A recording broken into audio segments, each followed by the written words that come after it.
So last Monday, the library board convened for a special meeting to discuss the agreement for the proposed coffee shop. I want to tell you all what I said and why I voted what I did. I will vote no to the agreement itself. If there's to be a coffee shop experiment, I would hope it would be a local business, the residents living in Menomonee Falls, and be someone who cares about the community. Daniel and Amber, in my opinion, check off all of those boxes. I vote no to the agreement because I believe the public, the library board, and the library staff were not given ample voice before the agreement was made. This opportunity may or may not have made an impact, but I feel the voices from these individuals was important. In part, this is my fault. This has been a learning process for me. In the future, when an ad hoc committee is proposed, I'll be sure to ask more questions, get more details regarding the process and plans going forward before I agree to a committee's formation. I've been praying about this for a long time. To vote yes does not sit well with me. I've been pretty vocal about transparency, and I don't feel the ad hoc committee was very transparent with the public, the board, or the library staff. And these are the reasons why I vote no. That being said, I'd like to thank all those who participated in the coffee shop comment box that was in the entrance of the library from December until the middle of February. I believe we had 327 responses, 327 people who wanted to be heard. All the comments were typed up and received by members of the ad hoc committee and the library board, and also given personally to Latitude owners. Of those 327 responses, roughly 281 responses were in favor of a coffee shop. If this agreement passes, I invite those 281 individuals to turn your favorable responses into frequent visits and purchases at the library Latitude coffee shop. It's only in this way that the 10% gross revenue promised by Latitude will become more than reimbursement for costs paid by the library, but will become new books, new programs, renovations, in short, profit for the library. The perceived need for a coffee cafe in the library, the process for making this a reality, and the resulting agreement concern me. Here are my concerns. One, the public had no opportunity to ask questions and get answers about this proposal. Only one coffee shop owner was considered. At the ad hoc committee, it was stated that about $15,000 will be spent to make improvements to the space. Additional costs for utilities will be absorbed by the library. Additional cleanup will be absorbed by the library. Note, there is limited seating in the cafe area, and the much-touted patio is dependent on Wisconsin weather. Why not a set amount for rent for this for-profit entity? What happens to the space after a year if the original people don't want to renew the agreement?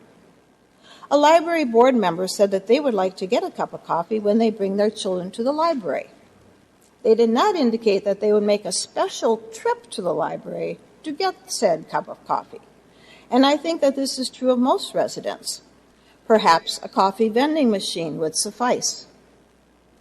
There are 3 drive-through coffee establishments within a stone's throw of this building. There is another coffee venue just north on Appleton Avenue. And Latitude's full-service coffee shop is minutes away on Pilgrim. Does Menomonee Falls really need another coffee establishment in such close proximity?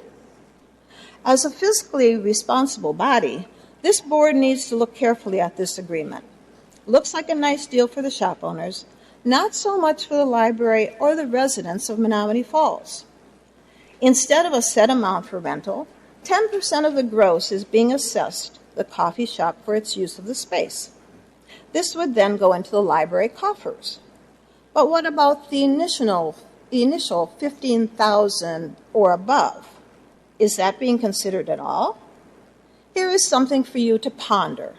At 10% of the gross, the coffee shop would have to sell 50,000 cups of coffee at roughly $3 a cup for the library to recoup $15,000 that they are investing into this space. Only then will the library see money for library programs, etc. People may have been asking for more library services, but I doubt that coffee was number one. As I stated, we have many places in the village to buy coffee, but only one public library. Let's think of another way to use that $15,000 to enhance the library experience for everyone, not just coffee drinkers. Now, ad hoc committees are formed to study an issue, but the meeting that was held at 6 o'clock tonight gave new information that the trustees should be aware before they make a decision on this. I heard you express that you were significantly astonished that a sub-panel needs to be installed, that the cost may be up now to $23,000, and very significant electrical power needs are going to be needed for this. Now, a trustee self-identified themselves online as the community communicator of this coffee shop issue. Please address the board. And expressed tacit approval before the ad hoc committee concluded their study and all questions were answered. I understand that the private business owner will deliver a 10% monthly gross, and I understand tipping fees will be used. They should be used for the benefit of all taxpayers and not to subsidize the private business of a single taxpayer, because this private business is going to be placed in a public entity.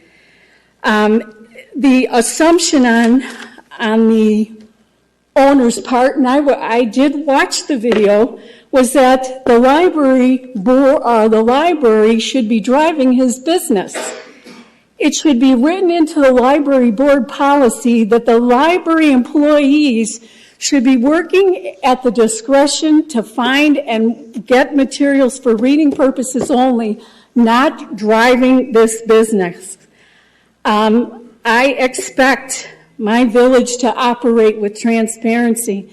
There's more that needs to be known before you make this decision. I would recommend that it gets canned back, because it was identified in that ad hoc community that this is a incubator with no business plan.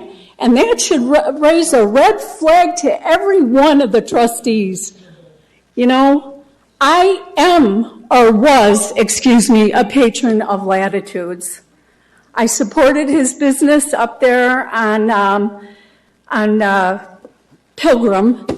But I belong to a group, and let me make it clear that it is not grassroots that's calling for a boycott.